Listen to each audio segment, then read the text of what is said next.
the virtue of an overcomer. Hindi lang po yung mga taong naglilingkod ang tinatawag na overcomer ng Panginoon. Kung hindi, lahat tayo na kumilala, pinangakuan niya. Actually, sabi pa niya you will be more than conquerors. Hindi lang overcomer, you will be more than conquerors. May mga bagay na yung ibig sabihin, lumalabang ka. May mga pagsubok na lumalabang ka, lumalangoy ka. Pero may mga pagsubok na hindi mo pinaghirapan, nanalo ka. Mga pagsubok na hindi ka na bahala, hindi ka na naapektuhan. Pero napanalunan mo, yun yung overcomer, o yun yung more than conquerors. Yung overcomer, pinagtrabahuhan mo. Sinikap mo yung buhay mo na maging kalugod-lugod sa Diyos. Kaya sabi niya, work out your salvation. Ligtas tayo ngayon, but in the meantime, yung habang lumalangoy tayo sa dagat ng buhay natin, we have to work it out. Kailangan makita ng Diyos yung ating pagtatalaga, makita ng Diyos yung ating commitment sa Diyos. When it is challenged, every single day it is challenged. Ipapakita ko sa inyo mamaya. Marami po akong i-expose ngayong umaga. And I hope that you have the ear to listen. Sana, katulad nung sinabi ng ating pastora, pagka medyo matutulog na yung katabi mo, silip-silipin mo. Pag matutulog na, medyo sikuhin mo ng konti. Huwag naman malakas.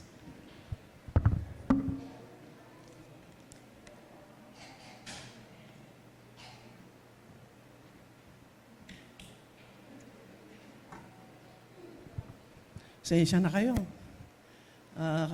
Yung mga umiidad na, kailangan lagi ng tubig eh.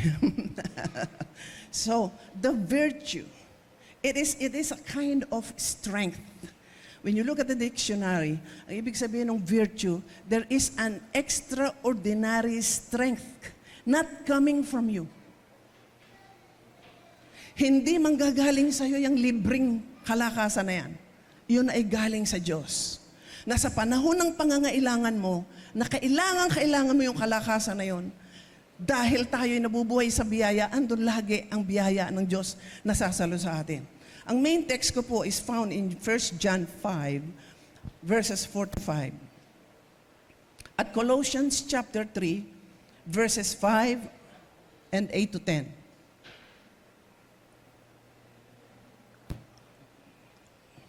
Andyan naman po yan. So, kahit na mag-take note na lang kayo, kahit na ang buksan na lang po ninyo ay yung mga holy cellphone, okay din. Basta holy. Okay, 1 John 5, 4 to 5 says, for everyone who has been born of God. Sino po rito yung ipinanganak na ng Diyos? Sa Espiritu. Hindi, ayoko ng amen lang. Taas nyo yung kamay nyo. Tignan ko yung mga ipinanganak na ng hallelujah. Yan. Okay. Ngayong umaga, mananalamin tayo. If you are really, sabi rito, for everyone who has been born of God, overcomes the world. Na pagtagumpayan nyo na ang mundo. Hindi ibig sabihin mag-abroad ka at pumunta ka sa iba't ibang bansa. It is your own world that you have overcame. Pag may natutulog dyan, medyo kalabitin niya ng konti. And this is the victory that has overcome the world. Ano yung victory na nagbigay sa atin ng overcoming spirit? Ano yun? Faith. Faith in God. Who is it that overcome the world except the one who believes? Pag hindi ho si Kristo ang pinaniniwalaan natin, mayroong mga churches ayaw maniwalang si Kristo Diyos. Dito sa chapter na ito, patutunayan na siya Diyos at makapangyarihang Diyos sa buhay ng lahat ng sumampalataya sa Kanya. If you believe it, raise your hand. Sabi dito, who is it that overcome the world except the one who believes that Jesus is the Son of God? Kung merong nagkiklaim ngayong mga panahon na ito, nababalitaan ko to kasi hindi na po ako dito nakatira, Nababalitaan ko merong nagkiklaim na siya daw si Jesus. Son of God. Siya daw yung Son of God. Narinig niyo ba yon? Nakakabahala ba sa inyo yun? Ako po nababahala doon. At hindi pwedeng maniwala doon. Alam niyo kung bakit? Ang qualification bago ka maging Son of God is that you have died and rose again from the dead. The only qualification na matay ka pero muli kang nabuhay. Walang Diyos na kinikilala ng mundong ito na namatay at muling nabuhay. Nang mamatay sila, naagnas na silang katulad ng kanilang mga mahal sa buhay at katulad natin, mga mahal natin sa buhay. Nang mamatay sila, hindi na sila muling bumangon. But only Jesus has died and rose again from the dead on the third day. Siya lang ang Diyos, walang iba.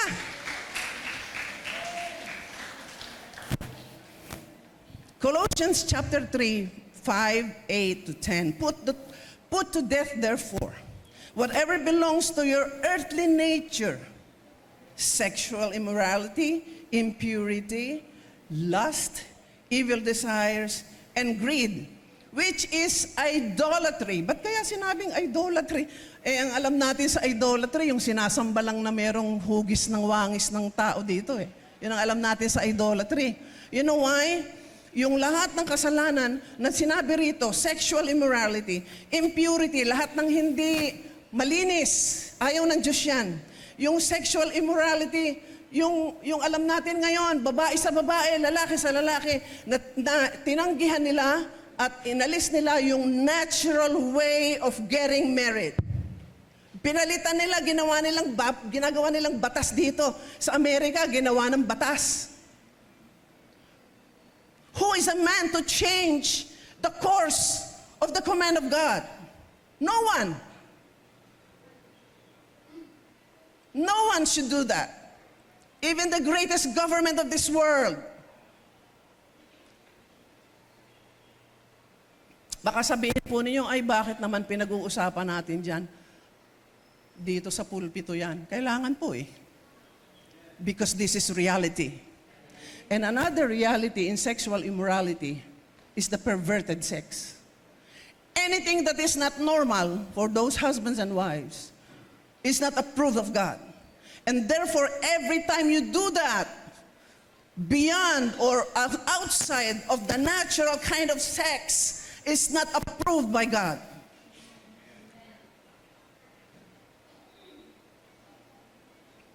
Impurity, lust. Pag pinag-usapan yung lust, yung laman. Yung tawag ng laman. Tinutokso ng kaaway ang mga anak ng Diyos sa pamamagitan ng 5 senses.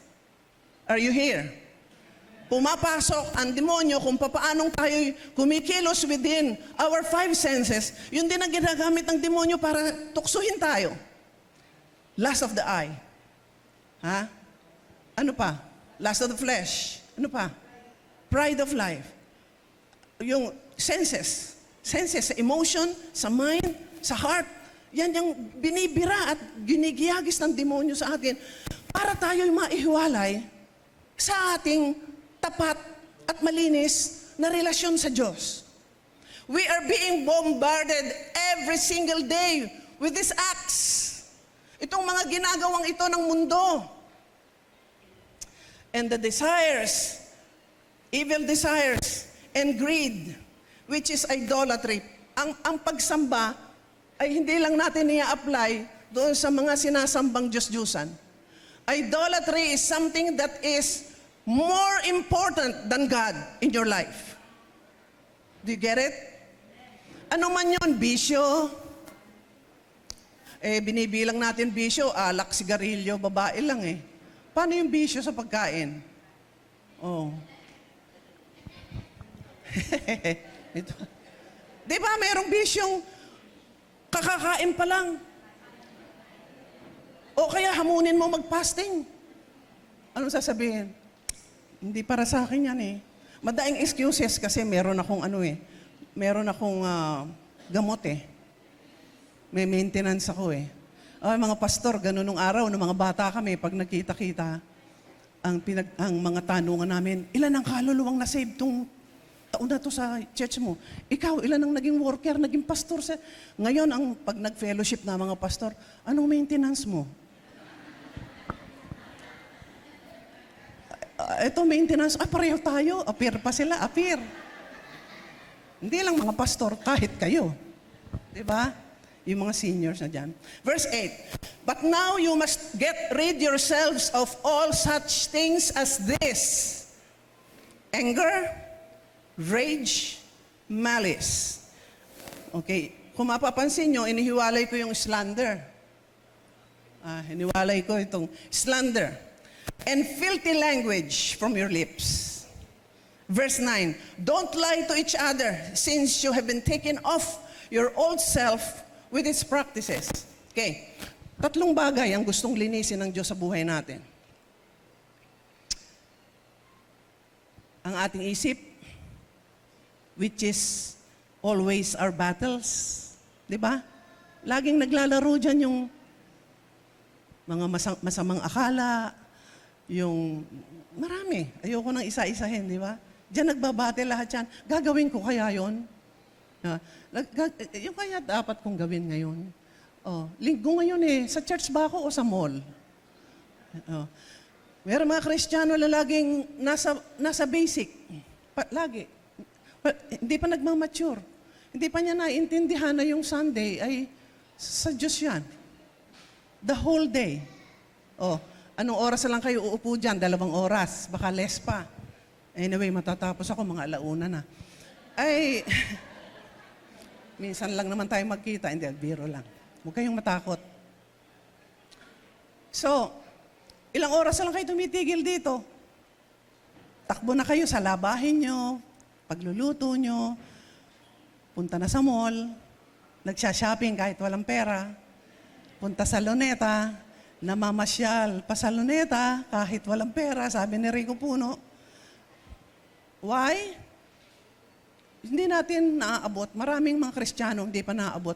That one day, 6 days is for you, sabi ng Lord. But that Sunday is for me. Ngayon, mayroon ding nagmamalaki. Isa pa, nagtatights ako Nandyan ang pangalan ko, nagtatights ako. Okay yun, sumusunod kayo. Pero alam nyo bang yung tithes nyo, hindi sa inyo talaga? Yung 10% of your income, hindi talaga sa inyo yan. Ako'y naniniwala ang Pilipinas hindi mananatiling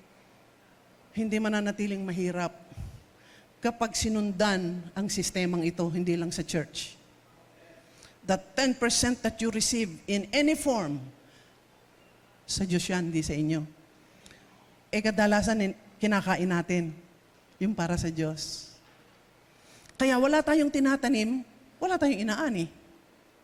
Nagtatanong pa tayo dun sa pastor, "Pastor, nagtatights naman ako Bakit hindi ako binibless?" Kasi binigay mo pa lang yung para sa Diyos. Kaya may offering Offering is different. Okay, yun yung mga kaalaman natin na hindi pa natin nasasapatan. It's not complete yet. It's not yet complete. Pero doon sa mga tao na nag-alay, nag-tithes, tinithes nila there are many things to tithe. Your time. Kaso mga tao, ayaw nang mag-tithes ng pera, wala pang time sa Lord. Wala pang 10% ng time niya binibigay sa Lord in a day. Diba? Time, ano pa? Efforts. Yung paglilingkod mo sa Panginoon. Do you have time for God? 10% of your life should be given to the Lord. Marami po yan. Ngayon, ito papasok ako sa napaka-controversial. Controversial ito in the sense that I was 16 years old nang maging believer ako. At the age of 18, naglingkod na ako sa Panginoon. At the age of 21, nagpastor na ako. Nag-mission na ako sa iba't ibang dako ng Rizal. Siguro may nakakakilala sa akin, mga taga Rizal, Laguna. Sinusuyod namin yan. Hanggang Bulacan, Pampanga. naglingkod ako sa Panginoon. Pero itong parting ito ay hindi masyadong malinaw sa akin. And I guess, meron din sa inyo na hindi masyadong malinaw ang dating nito. Lagi nating pinag-uusapan yan. Tingnan nyo sa Colossians 3 din. Pag mapapansin niyo, nag-i-stick ako sa Colossians 3:10. Kasi alam nyo ang Colossians 3. Are you there? Kakaunti yung nandyan ayan, yan. Mga lalaki, ang lakas ng sigaw kanina. Mga kalalakihan, sumigaw kayo. Kababaihan. Talo na naman kayo.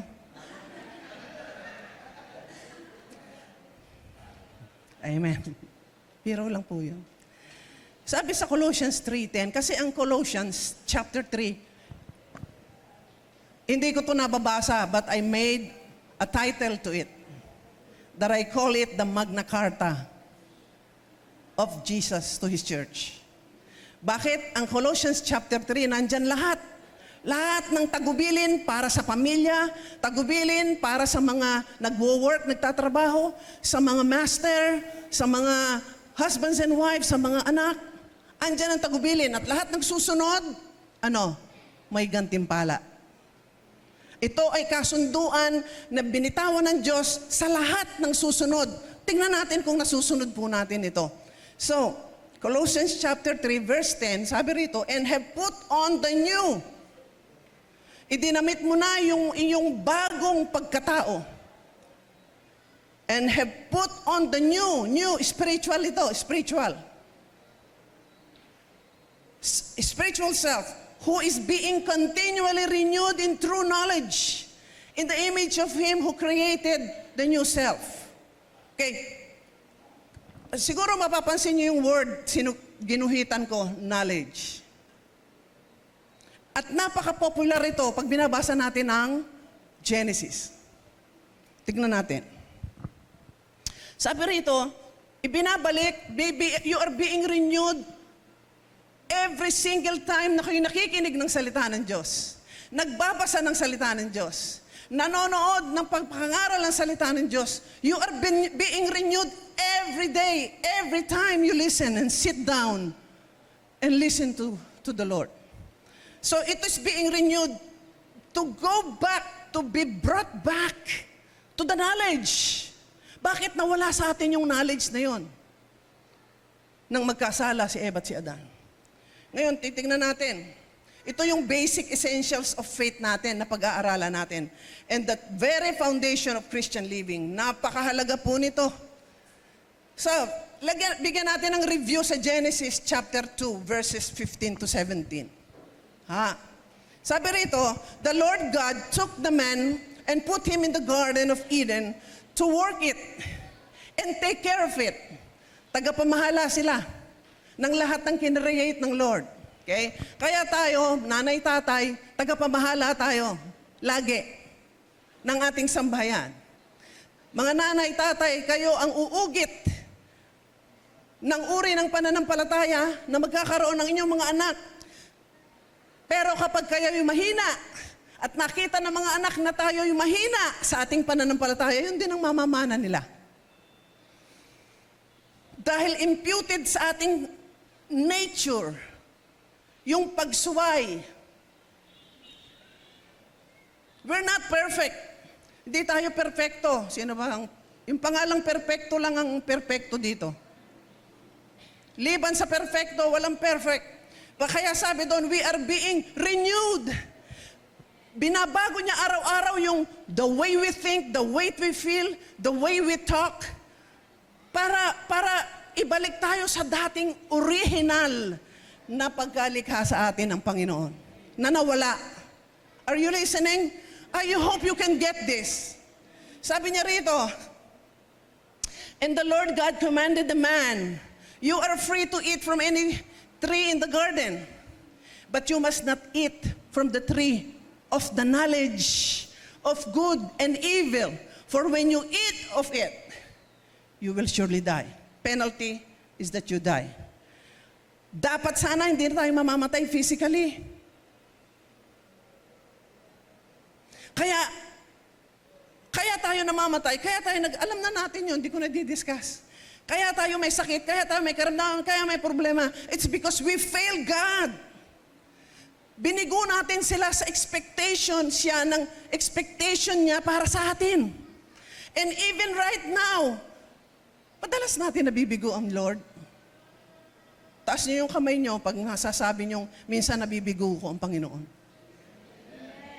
Yeah, you're just being true. Honest kayo nang sabihin ninyo yan. Dahil hindi lahat ng tao ay nakakaganap, but you are being renewed to the true knowledge. Now, this word knowledge is a very special part in the book of in the Bible. Kaya sabi rito, makakain mo ang lahat ng nasa garden, gulay, bunga ng punong kahoy. Oh. Pero sabi niya, you are free to eat, but you must not eat from the tree of the knowledge of good and evil. For when you eat of it, you will surely die. So, may penalty ng kamatayan. Sakit, problema, karamdaman. Pero parang maganda rin, sabi ng mga bumabasa, you must not eat from it the tree of the good, of the knowledge of good and evil. May good naman eh. Tingnan nyo to ha. Tingnan nyo po itong revelation ng Holy Spirit na ito. Hindi ko po nabasa sa kahit anong libro ito eh. Nang magkasala sila, sinuway nila yung bili ng Diyos, huwag nilang kakainin, kinain nila. So, pumasok ang karamdaman, nalungkot ang Diyos sa sitwasyon na yon. Pero nalaman nila ang good and evil. Kaalaman sa good and evil. Ano yung good and evil? Nag-aral ako sa Bible School hanggang Amerika, walang nag-explain sa akin ito eh. Ano yung nalaman nilang yon? Tingnan nyo. In the knowledge only of God, they were intentionally created. Yung kaalaman na yon, ang alam lang nila, nung i-create sila, hindi pa sila nagkakasala, ang intention ng Diyos, Diyos lang ang alam nila, Diyos lang ang kilala nila, walang iba. Nakafocus lang sila sa Diyos. Di ba ngayon we're trying to focus on God? That is the intention. That is a spirit. That is the creation of God that has been imputed in our hearts to follow God and to know His will. Knowing His will is knowing the knowledge about God. So, but because of disobeying God's command, they are no longer called a living soul. Di ba nung hiningahan sila, sabi ng Bible, 1:21, chapter 1, chapter 2, naging living soul sila. May hiningang may buhay. Ano yung buhay? The eternal. The living soul that is in them is the eternal security. Ngayon, may nangangaral ng eternal security. Walang eternal security ngayon. Sa time na hindi pa nagkakasala ang mga tao, ang Diyos ay nangako ng eternal relationship with people. But a dead soul, now hindi na siya living soul, but a dead soul. Pag malayo ka sa Diyos, wala kang alam, wala kang knowledge about God, you are considered dead. Amen? Naaabot niyo po, nagkakaintindihan po ba tayo? Kasi ganun po ako makipag-usap na gusto kong maintindihan ninyo at gusto kong makuha ninyo. Ito yung original na sitwasyon natin. Okay? Dead soul ang lahat ng wala kay Kristo. Walang buhay na walang hanggan ang wala kay Kristo. Basahin niyo ang 1 John chapter 5, yung kaninang binasa natin. The whole chapter will tell you that it is only found, eternal life is only found in the Lord Jesus Christ. Outside of Him, there's none. Since they were exposed to see two different worlds, good and evil. Andiyan ba kayo? Excited ako dito. Excited ba kayo? Ito yung sinasabi ng Diyos na huwag mong kakainin. Kasi, makakakaroon ka ng kaalaman sa good and evil. Dati, ang gusto ng Diyos, good lang. Spiritual mo lang ang kailangan ng Diyos. Pagsunod mo, pagkalapit sa Kanya, yung fellowship sa Kanya, yung one-on-one mo sa Kanya, yung facing God. There's a face-to-face with God. That happened when Moses was alive. Merong sandali that we are facing face-to-face with God sa pamamagitan ng Kanyang presensya when we are one-on-one on Him. Kaya, they have seen two different worlds. Knowledge about God and knowledge about the world. Tingnan nyo. Nung magkasala na sila, kinain na nila yung puno ng, kung ano yun, di naman sinabing mansanas eh. Pwedeng ubas, pwedeng mansanas, pwedeng dalandan, pwedeng chiko. Nung kainin ni Eva, bumukas yung knowledge of good and evil. Anong unang-unang nangyari? Binabasa niyo ba yung Bible niyo? Gustong-gusto ko to sandaling to kasi dito niyo maintindihan bakit naging... Kasi marami nagtatanong, kung may Diyos, bakit maraming mahirap? Kung may Diyos, bakit marami namamatay? Kung may Diyos, bakit marami nagkakasakit? Ito yun. See, when Eve started eating a fruit that is prohibited, nagpasimula niyang makita yung kanyang kahubaran. Kaya, a concept of seeing only yourself. Kaya, ang nature ng tao, selfish siya. O sige, aminin natin uli ngayon. Pag pumasok tayo sa department store, di ba, pipili tayo ng anuman doon, damit, shorts o anuman. Ay, ito kasya sa akin to. Bihirang-bihira yung, ay, ito para sa asawa ko. O, ito para sa anak ko. Laging ang nasa isip lang natin, yung sarili natin. A self-conscious people all the time. Nakita ni Eva yung kanyang kahubaran. It represents the world. And so they are seeing now two different worlds. Spiritual and the flesh. Therefore, ito yung aking conclusion. Therefore, there is enmity with the world within us. Meron laging pakikipagdigma sa isip, sa puso, sa salita. We are being challenged every day. Di ba? Meron pakikipag-alit yung laman natin. Yung gusto natin, ayaw yung spiritual na bagay. Yung spiritual na bagay, hindi makapasok sa atin kasi sinusunod lang natin yung gusto ng laman. The fight is always flesh. Flesh against spirit. So, what is good and evil? What is good and evil? Galatians 5:17. Ito yung kahulugan diyan. The sinful nature wants to do evil, which is just the opposite of what the Spirit wants. Kita niyo yan? Ito yung sinasabi sa Genesis na good and evil. Evil is the flesh, and good is the Spirit. So, kaya binaybay ni Apostle Pablo ang topic na ito many times, hindi lang dito sa Galatians chapter 5. Because ang sabi niya rito, and the Spirit gives us desires that are opposite the sinful nature desires. These two forces are constantly fighting each other, so you are not free to carry out your good intentions. Di ba ang linaw? Nangyayari sa atin hanggang ngayon yan. Gusto sana natin gawin yung isang bagay na maganda, mabuti.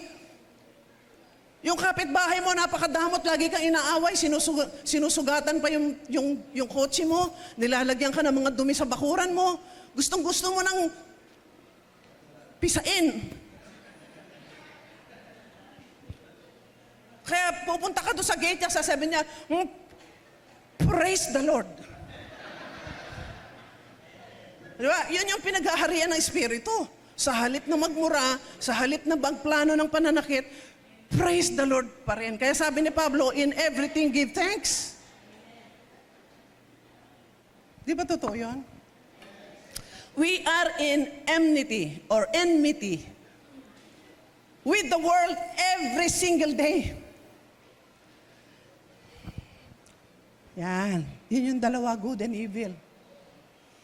There are ways to be full overcomer.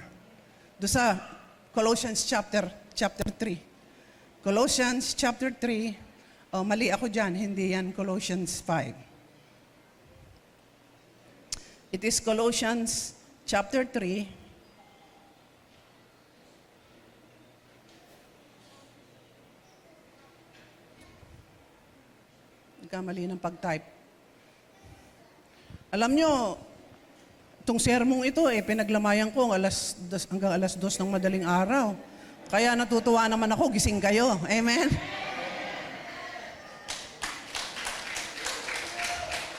Alam nyo, lahat ng tumatayo dito, huwag nyo pong ipagwawalang bahala.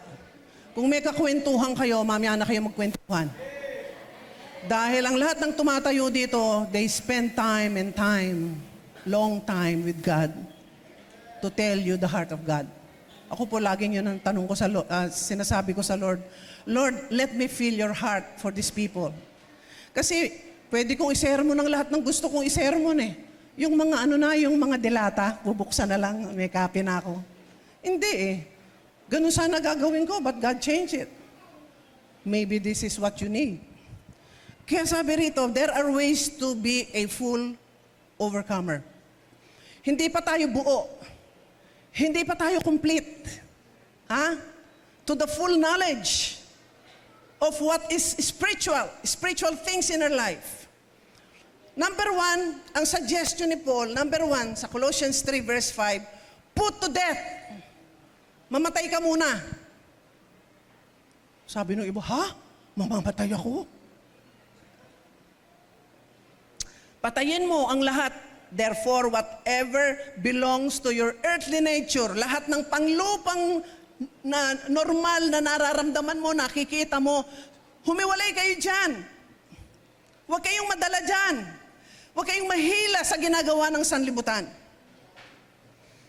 Which is sexual immorality, impurity, lust, evil desires, and greed, yung pagka-madamot, sakim. Gusto mo lagi, pagka naghiwa ng isang buong kalamay, bilao ng kalamay, yung pinakamalaki yung share mo. Sa hatian sa lupa, gusto mo yung share mo mas malaki kaysa sa panganay. Di ba? Nature. Ngayon, hindi naman kayo inuhusgahan dito. We are being reminded na kung merong mga ganitong bagay, iwaksi mo, patayin mo. Sapagkat hindi nalulugod ng Diyos dyan.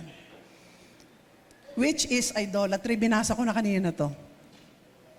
So lahat ng ito, sexual immorality, impurity, lust, evil desires, and greed, lahat yan, binabattle natin saan?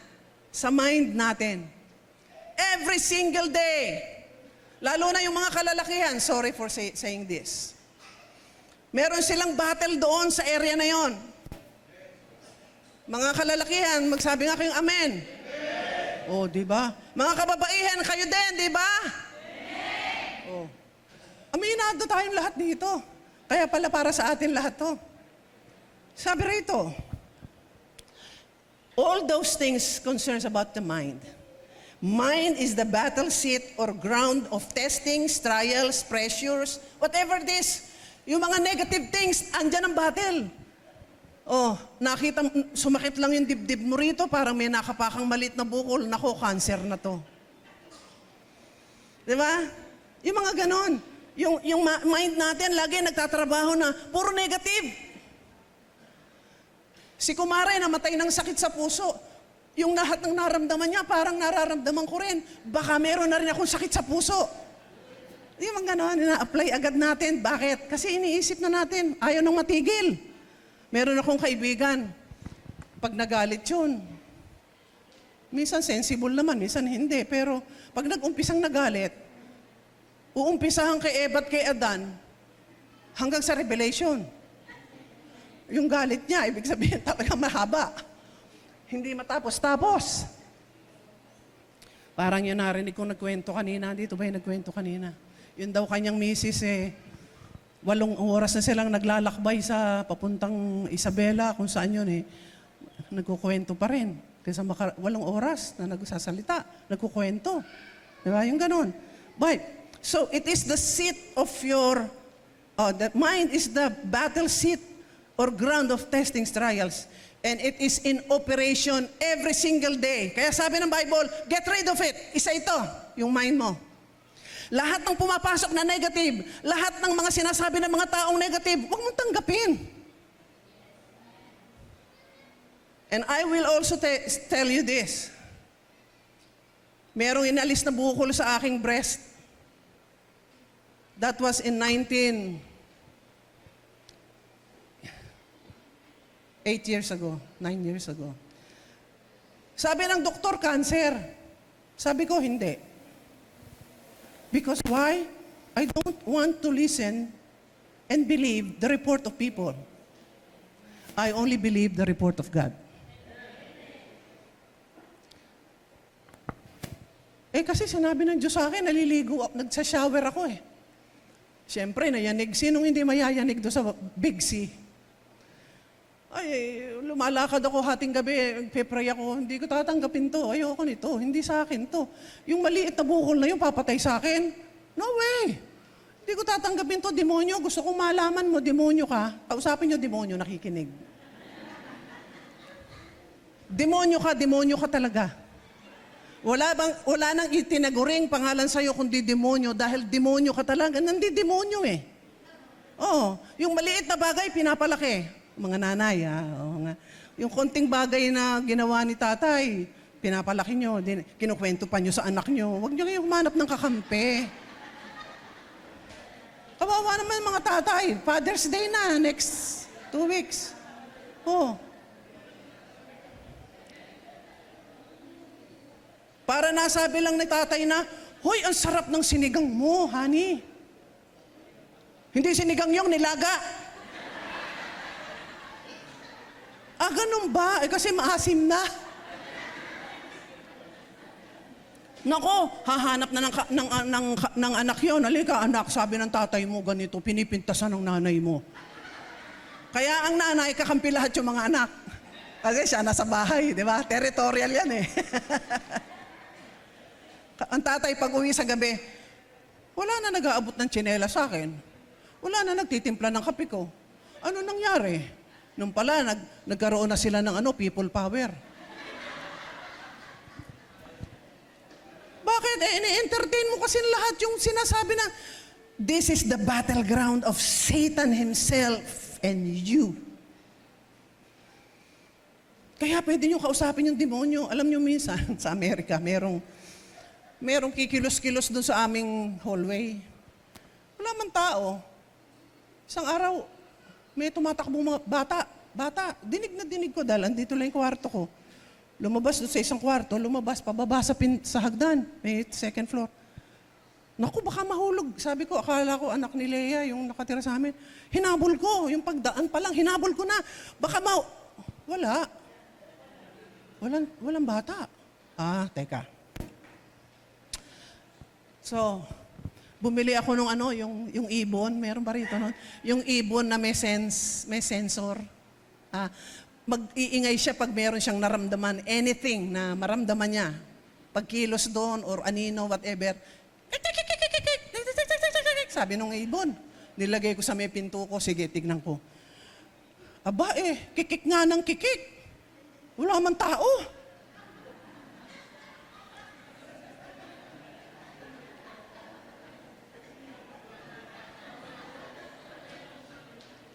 Sabi ko sa loob-loob ko, pambihirang demonyo to. Nakarating sa Amerika, paano nakakuha ng visa to? Sabi ko sa kanya, hindi ka taga rito. Kinakausap ko. Kasi yung anak ko, nagkataon nandito ako, tinawagan ako hating gabi, ma, binubuhat ang kama ko. Binubuhat ang kama ko, niyayanig ako, binubuhat ang kama ko. Ha? Demonyo yan, palayasin mo. Huwag mong igalang, huwag mong tanggapin dyan, palayas. Di ba sabi? Resist the devil. Kaya nung umuwi ako, galit na galit ako kasi yung anak ko hindi makatulog. Isa lang naiiwan doon sa kwarto. Pagdating ko, talagang nag-fasting ako ng 3 araw. Nung marinig ko na meron namang kumikitik-kitik dun sa ibon, kinausap ko na, pinalayas ko, hinabol ko. Lumayas ka dito! Hinabol ko hanggang doon sa ano. Lumayas ka! Lumabas ka dyan! Dyan ang daan! Tapos dinig na dinig ko yung parang paghataw ng gano'n ng spirit naman siya, hindi naman nakikita eh. Pero nagparamdam siya na palabas dun sa pinto naming glass. Mula nun, wala nang gumagambala sa amin. Nakakausap ang demonyo. Alam niyo ba, takot lang tayo sa demonyo, takot tayo sa kaaway, pero ang totoo, siya ang takot sa atin. Because of the blood of Christ that is in us. Naniniwala kasi kayo sa Kanya eh. Huwag kayong maniwala dyan. Sabi, pumunta kami, nag-mission kami. Hanggang ang launa nga yata ako. Nag-mission kami sa Leyte. Sabi nung pastora doon, Pastora, may kapre dito. Pagka nagbabanyo kami dyan, naninilip. Matanda na, yung pastora. Sabi ko, magpasalamat ka na lang, may naninilip pa sa'yo.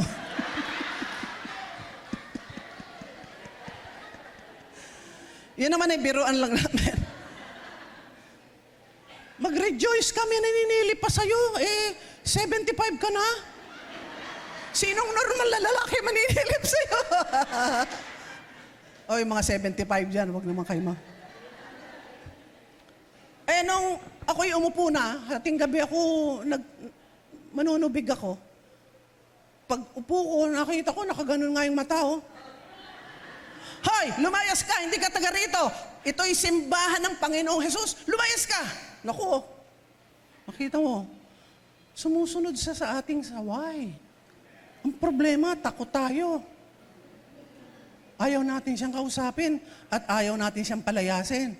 Pag narinig mo na, ay, meron diyang kumikilos-kilos, hinahalo ka yung kusina mo, ay, hayaan mo lang siya dyan. Yung Sister Mirna, doon sa church, elder namin sa church, doon sa bahay nila, umaangat yung bote ng ketchup.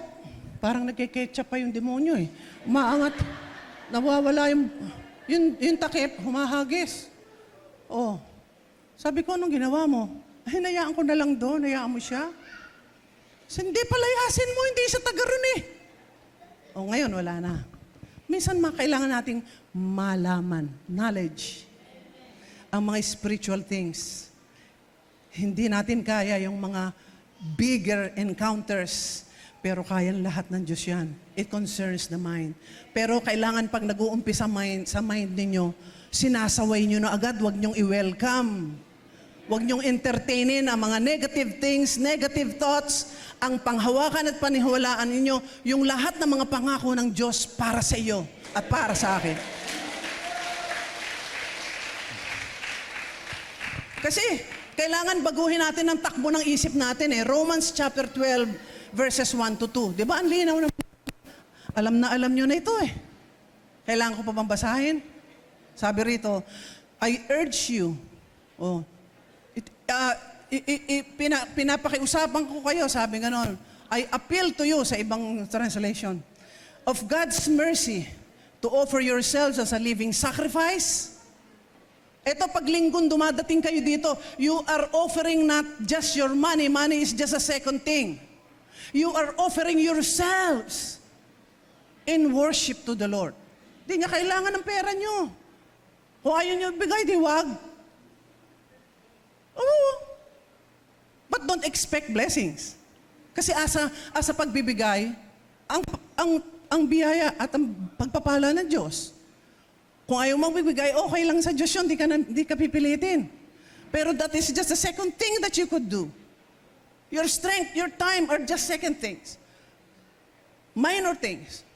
The first thing that you should do when you are in the church is to offer yourself, sabi rito, as a living sacrifice. Holy. Kung hindi holy, humingi ka agad ng tawad sa Diyos, magpalinis ka agad sa Panginoon until you are forgiven and pleasing to God. Gusto niyo bang mapasaya ang Panginoon? Ako, kahit saan ako tumayo, gusto ko mapasaya ko ang Panginoon, kaya binibigay ko yung lahat ng aking maibibigay. Dahil gusto kong sumaya siya sa lahat ng sasabihin ko at mapagpala ang lahat ng mga makikinig. that is pleasing to God. Yung buhay natin, pleasing sa Kanya. Ngumingiti ang Panginoon. Gusto niyo bang ngumiti ang Panginoon sa inyo? Pag ngumiti ang Panginoon, tsak, kasunod nun, blessing. Because why? Nasubukan niya kayo. Naging matatag kayo. Maraming battles, maraming persecution. May sakit, may karamdaman, pero nanatili kang matibay. Kahit na ikaw yung dapat palakasin at dapat ipanalangin, ikaw yung napapalakas sa iba, ikaw yung nananalangin para sa iba, bibigyan ka ng ekstrang biyaya ng Diyos at pagpapala na manggagaling sa trono ng Diyos. Oh, ayan. Don't conform any longer to the pattern of this world. Hindi naman to self-explanatory eh.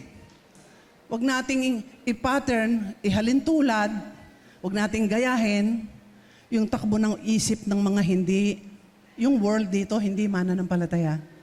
Pagkat ang kaisipan ng Diyos ay hindi kaisipan ng tao. Yung paraan niya, hindi paraan ng tao. Laging opposite yan eh. Okay? So sabi niya, don't conform any longer to the pattern of this world, but be transformed by the renewing of your mind. Minsan, nandyan lang sa isip, hindi pa nangyayari, binuo nyo na sa isip nyo, kaya napipinsala na ang iyong pisikal. First, nanggaling dito. Second, to die or get rid, nasa verse 8. You must get rid of yourselves of all such things as this. Ito, alisin nyo din sa buhay ninyo. I repeat, this is just the basic knowledge, basic foundation of a Christian in a Christian living. Okay, ano yon? Anger, rage, and malice. Tatlo yung binigay dito, kaya yun lang yung aking sinulat sa chapter 3 ng Colossians. Sa chapter 3 tayo, verse 8.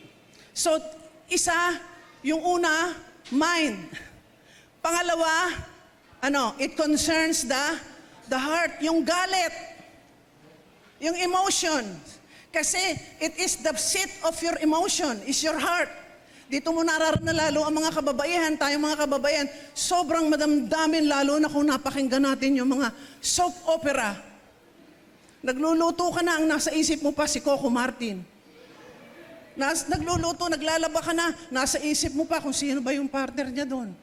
Parang nagre-reflect sa atin yung lahat ng narinig natin, kaya too much emotional tayo. Kaya minsan sa loob ng bahay, madalas ang sigawan kaysa tawanan. Kasi yun yung panapanood natin araw-araw. Sigawan, sex, and violence. It concerns the heart. Kaya napakahalaga na titimbangin natin ano yung laman ng puso natin. Maganda ba yung motibo natin nang gagawin natin sa isang bagay? Alam nyo, yung laro na chess, pag may nakakita, kasi marunong ako mag-chess, nahiligan ko rin ng araw. Di man ako mahusay, but I know how to play it. Pag may mga kabataan ako nakikitang naglalaro, sabi ko, totoo ba yan? Gusto nyo ba yung larong yan? Oo. Laro ng may utak yan. Ay, ayoko na ho. Wala akong utak eh. Because it is a sport of strategies. Before you say a word, before you do such a thing, checkin nyo yung heart nyo, anong laman dyan. Ba't nyo gagawin ang isang bagay? Ano yung motibo? Ibalanse ninyo. Is it spiritual, more on spiritual, or more on flesh? Ito bang desisyon na to, gustong-gusto ko lang dahil gusto kong sumikat, gusto kong makita, gusto akong mapansin, o dito lang sa mga, mga background things, sa mga nagagawa ng pamilya. Minsan ganun, merong competition, di ba? Andiyan pa ba kayo? It concerns the heart, and so you have to check your motives all the time. It is in operation every single day.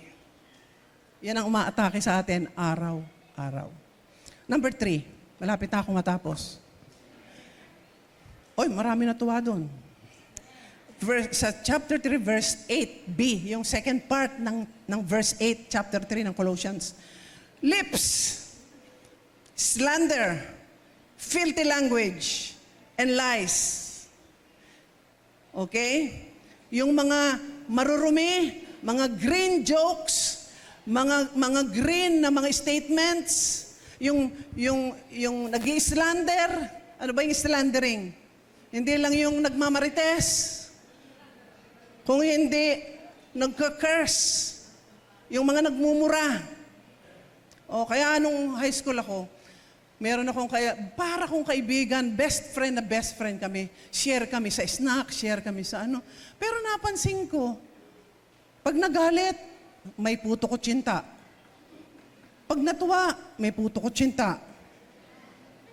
Sabi ko pa, bandang huli, gano'n na rin ako. Parang may puto kutsinta na rin yung mga salita ko. Dati hindi ko naman sinasabi.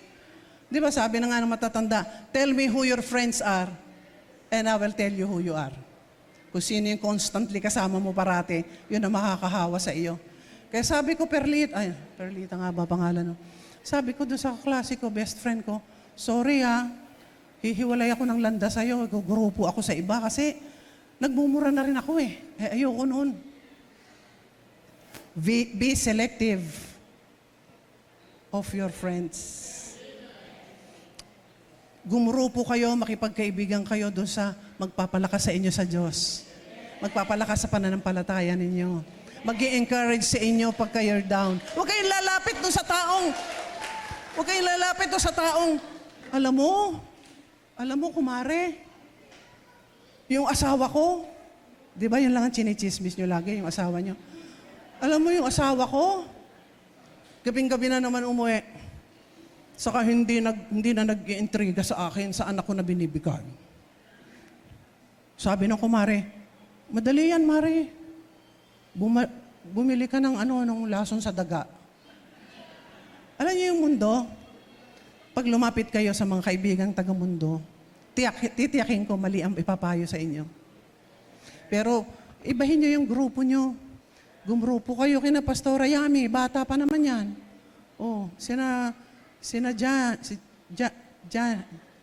Jana. Mas gusto ko itang tawagin Janet Jana. Yung mga kababaihan dito, sa unahan. Diyan kayo gumrupo. Iingat ng sikreto ninyo, mananalangin para sa inyo. Yung talagang may puso. Ganun ba kayo? May puso na pagmamalasakit.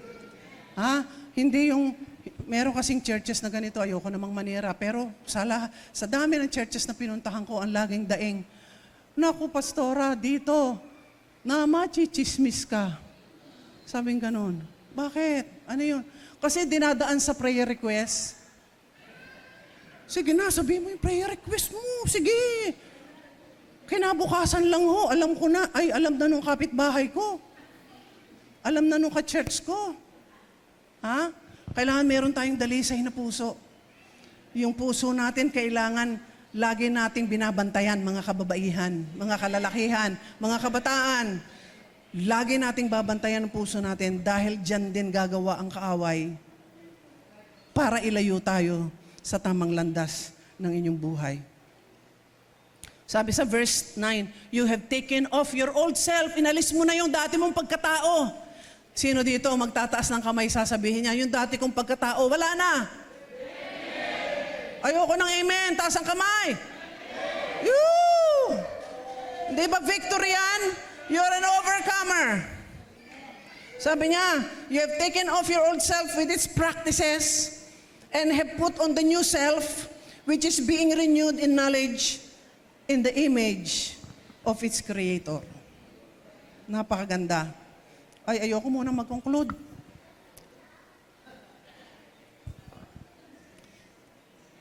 Tatlong bagay ang pinalilinis ng Diyos sa atin araw-araw. Sabihin nyo. Mind. Nililinis niya yan. Your lips. Your lips. Kasi sabi, out of the abundance of the heart, the mouth speaks. Kung ano laman ng puso mo, yun ang lagi mong sinasabi. Tapos sa James, andito ba yon? Parang naalis ko yung James, chapter 1, Verse 26, sabi niya, ang tunay na dalisay at makabuluhang relihiyon, kasi mga tao mahilig sa relihiyon eh. Teka, by the way, ang Diyos sa Old Testament, hindi siya nagtayo ng relihiyon. Nagtayo siya ng templo. Andiyan ba kayo? Huwag muna kayong tumingin sa iba, tumingin kayo sa akin. Matatapos na ako. Okay. Sa Old Testament, diniktahan ng Diyos si Moses upang itayo ang templo. Sa New Testament, anong itinayo? Ay? The body of Christ.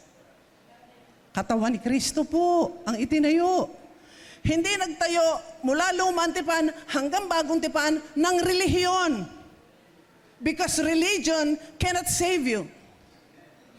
Religious organizations components are just yung mga traditions, yung mga sinabi nito, sinabi noon, yung mga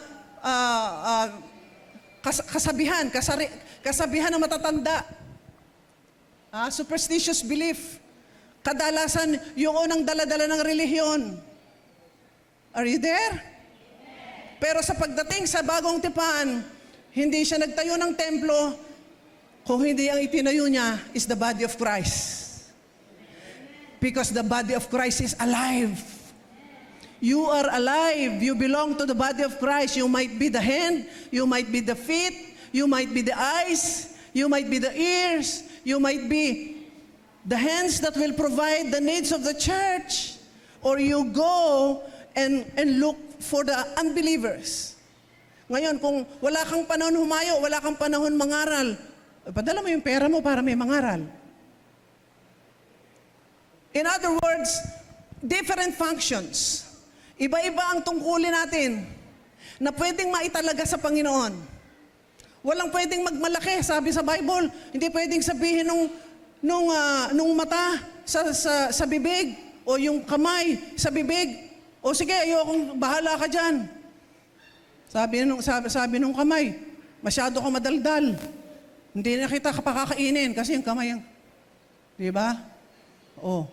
Paano yun? Kung di na kumain, mamamatay, hihina ang katawan. Di ba? There is an effect to every part of the body. Kaya, pagka merong ginagawang hindi tama yung isang parte ng katawan, naapektuhan yung ibang bahagi ng katawan. Pag merong parte na hindi malakas, mahinang parate, lagi na lang bumabagsak, lagi na lang, somebody should take care.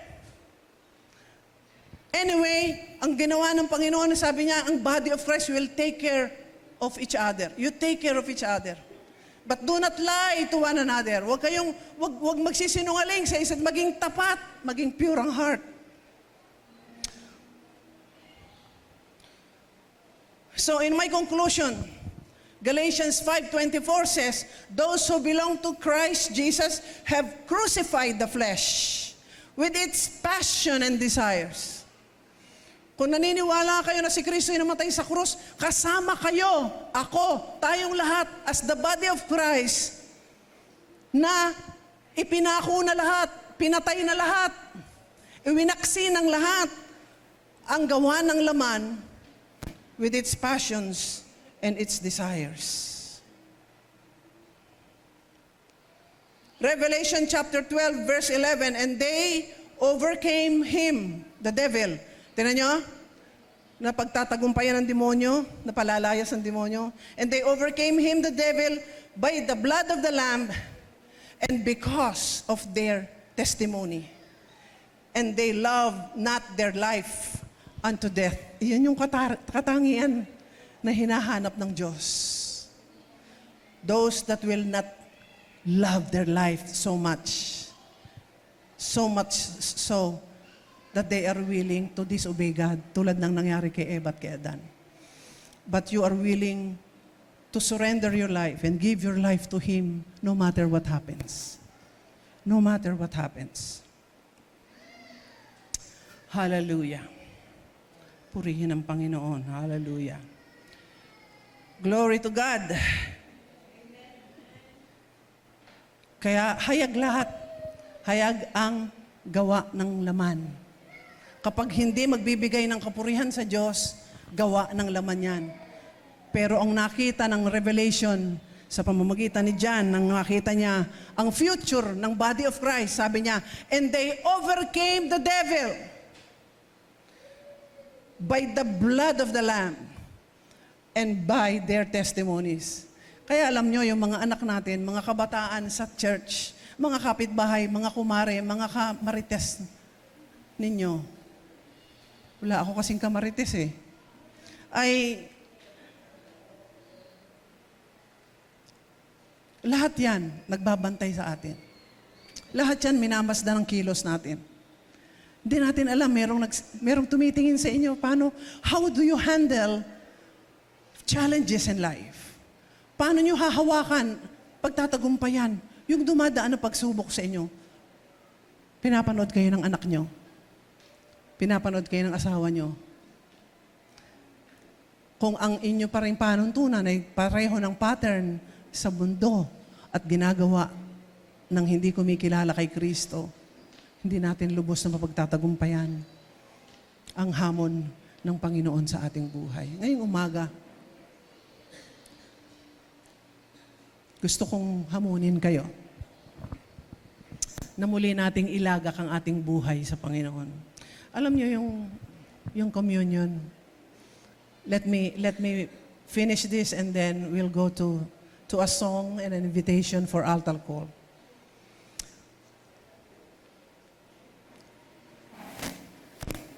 Marami ring nagko-communion. Alam niyo ba ibig sabihin ng communion?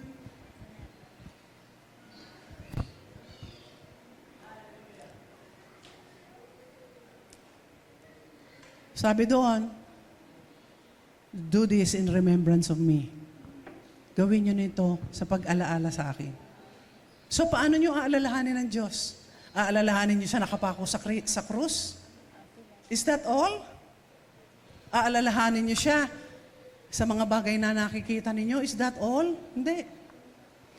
Kaya sabi ni Pablo, isipin niyo po ito. Sabi ni Pablo, what I have received from the Lord, I'll also give it to you. Lahat ng ipinagtiwala ng Diyos sa akin, ipagtitiwala ko din naman sa inyo. Lahat ng ginawa ng apostol, ipinapasa niya sa atin. Na lahat ng ginawa nila, they're expecting for us to respond in a way that God is pleased. So nasa kamay natin, kaya pag communion, hindi tayo nagko-communion just to remember His death or thank you, Lord, for dying. That's good. You're thanking Him. But the time of communion is a time of rededication and recommitment of your life to Him. Kaya sabi niya, gawin niyo yan sa tuwing kayo yung magkakatipon sa pag-aalaala sa akin. Bakit gusto niyang marinig lagi yung commitment natin sa Kanya? That we will be good children of God. Meron pang kahinaan ngayon, pero mapagtatagumpayan din ang lahat ng yan. The more you offer yourselves, the more you acknowledge that you are a sinner, that you are weak, and only God is strong in your life, and that's the time na dadating ang hindi pangkaraniwang biyaya ng Diyos sa inyong buhay, na nalalampasan nyo lahat ng ito. And so, every communion is a rededication and recommitment of yourselves to God, representing your family. Sabi ni Joshua, for me and my house, we will serve the Lord. Sana pag pumupunta kayo, lumalapit o inaalokan kayo ng communion, sinasabi ninyo yun, Lord, I will serve you forever. You will be my God forever, no matter what happens. Ang mga anak ko, kayo din ang kanilang magiging Diyos. At kami ay inyong mga anak na hindi hiwalay sa inyo kahit gaano katindi, kahit kabigat na mga pagsubok sa buhay. Hindi ako bibitaw sa inyo. Huwag mo po akong bibitaw. Kasi it is a interconnection, intercommitment of God to His church and His church to Him. It is the interdependency of God and people. Nilikha ng Diyos ang tao para magkaroon ng communion sa Kanya, to have fellowship with Him, but we lost it. But now, Jesus has been revealed and we accepted in our hearts. Ito yung time na sabihin mo rin sa Kanya, Panginoong Jesus, Ikaw lang ang magiging Diyos ko sa buhay ko. Kahit yumaman ako, kahit magtagumpay ako sa karir ko, kahit mapatapos ko lahat ng mga anak ko, maging doktor lahat, maging attorney lahat, Panginoon, magpapakababa pa rin ako sa iyo. Sapagkat sa iyo lang ang buhay ko. Hindi ko kayang pabayaan maging ang mga anak ko na makalayo sa iyo. Dahil kaming lahat bilang isang buong sambahayan ay para sa inyo. Ito po ba yung panalangin ng puso niyo ngayong umaga? I hope gagawin po nating seryoso yung pagsunod natin sa Panginoon. Hindi nagkataon, hindi isang aksidente lang na nandito kayo sa church and you enjoy the preaching and you enjoy the music. But it is always yourself that is being offered to God as a living sacrifice. Now today, I will open the altar to offer yourselves as a sacrifice for Him. Holy and acceptable, which is our reasonable service. Sabi, ito yung katampatang pagsamba mo. Hindi yung bulsa mo lang, hindi yung paa mo lang, hindi yung beauty mo lang. You offer yourselves, your heart, as a sacrifice for Him. Because we want to please Him. Habang umaawit po yung aking inimbitahang awit sa atin ngayong umaga. Habang siya'y umaawit,